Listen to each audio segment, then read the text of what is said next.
দলকে ভালোবাসি সেই হিসাবে দল যেটা করবে সেটাই আমি আছি ওতে। জীবনে মাইক ধরিনি, কালকে প্রথম আমাকে দায়িত্ব দিয়েছে একটু বক্তব্য রাখার। নার্ভাসনেস তো থাকেই। এজ ম্যাটার করে না, ম্যাটার করে কি এতটুকু বয়সে আমি বাগদার জন্য কতটুক মানুষের কাছে পৌঁছাতে পারি। ট্রোলিং এর শিকার হলে মধুপর্ণা ভয় পেয়ে পিছিয়ে আসবে? একদমই নয়। আমাদের ব্রিজের খুব সমস্যা, ওইগুলো আমি করতে চাই। ওনাদের পাশে আমি অনেক জায়গায় কথা দিয়েছি, আমি কথা রাখবো। ওনাদের পাশে আমি আছি, ওনাদের ঘরের মেয়ে আমি থাকতে চাই। নমস্কার, বাংলা হান্টে আপনাদেরকে স্বাগত। আর এই মুহূর্তে আমাদের সঙ্গে রয়েছেন বিধানসভার সর্বকনিষ্ঠ বিধায়ক মধুপর্ণা ঠাকুর। প্রথমেই তোমাকে স্বাগত জানাই। ধন্যবাদ। সর্বকনিষ্ঠ বিধায়ক, সকলের মুখে এই বারবার শোনা যাচ্ছে, কেমন লাগছে?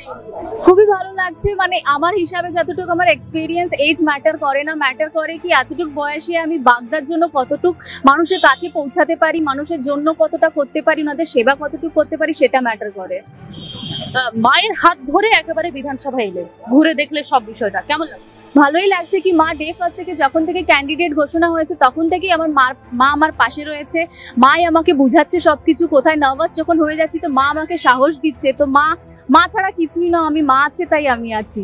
আচ্ছা, রাজনীতি করার কি প্রথম থেকে চিন্তা ভাবনা ছিল? না, এটা তো একদম অটোমেটিকলি হয়ে গেছে। যেখানে আমি পড়াশুনো করছিলাম ওখান থেকে রাজনীতিতে এসে গেছি।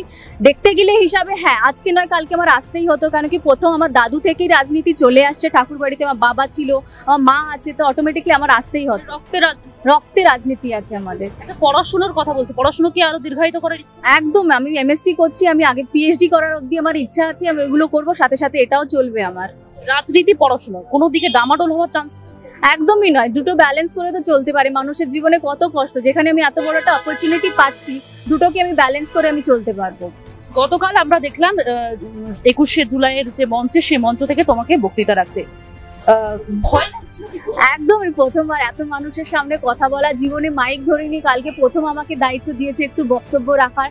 নার্ভাসনেস তো থাকেই। আশা করছি প্রথমবার, আস্তে আস্তে এটা হয়ে রিকভার হয়ে আমি আরো বাড়ি যেতে পারবো। দলের যারা সর্বভারতীয় স্তরে রয়েছে, অভিষেক বন্দ্যোপাধ্যায় থেকে শুরু করে মমতা বন্দ্যোপাধ্যায়, তাদের উপর আস্থা রয়েছে? হতেই পারে, সেটা দল যেটা ভাববে সেটাই ডিসিশন। আমি তো কেউ নয়, আমি এটা মানে একটা কর্মী। আমি দলকে ভালোবাসি সেই হিসাবে দল যেটা করবে সেটাই আমি আছি ওতে। বাগদার মানুষের জন্য প্রথম কি কাজ?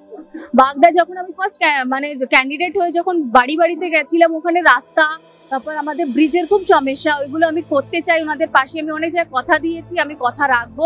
ওনাদের পাশে আমি আছি, ওনাদের ঘরের মেয়ে আমি থাকতে চাই। আচ্ছা, আমরা 21-এর মঞ্চে অনেককে দেখেছি বক্তব্য রাখতে, অনেকে বক্তৃতা রেখেছেন উচ্চ স্তরের। আমরা দেখেছি মমতা বন্দ্যোপাধ্যায় থেকে অভিষেক বন্দ্যোপাধ্যায়, অখিলেশ যাদব এসেছিলেন, কাল তোমাকেও দেখেছি বক্তব্য রাখতে। যে জিনিসটা আমরা বারে বারে দেখি যে সোশ্যাল মিডিয়ায় একটা মিম বা হাসির খোরাক যেটা বারে বারে হয়, তোমার বক্তৃতার মাধ্যমেও দেখেছি আমরা কিছু কিছু মানুষজন কোনো একটা বক্তব্যকে ধরে মিম করছে। এটা কি তুমি ভয় পাচ্ছ? একদমই না। মিম ট্রোল তো মানুষ করবেই, সেটা মানুষের কাজ, যেটা করুক। আমি ওটা আমি পজিটিভ হিসাবে দেখছি। আমারই ফায়দা হচ্ছে, আমারই প্রফিট হচ্ছে, সেটা আমি মাথা ঘামাই না। মিম বানাতেই পারে বানাও। আর ট্রোলিং এর শিকার হলে মধুপর্ণা ভয় পেয়ে পিছিয়ে আসবে? একদমই নয়। আমি ভয় পাই না, আমি ভয় পাবো না। আমি কোনো ভুল কাজ করিনি, আমি কেন ভয় পাবো? আমি ভয় পাবো না। আগামীর অনেক শুভেচ্ছা। আমাদের সঙ্গে এতক্ষণ ছিল মধুপর্ণা ঠাকুর, বিধানসভার সর্বকনিষ্ঠ যিনি বিধায়ক। ক্যামেরায় সুস্মিতার সঙ্গে শোভনের রিপোর্ট, বাংলা হান্ট, কলকাতা।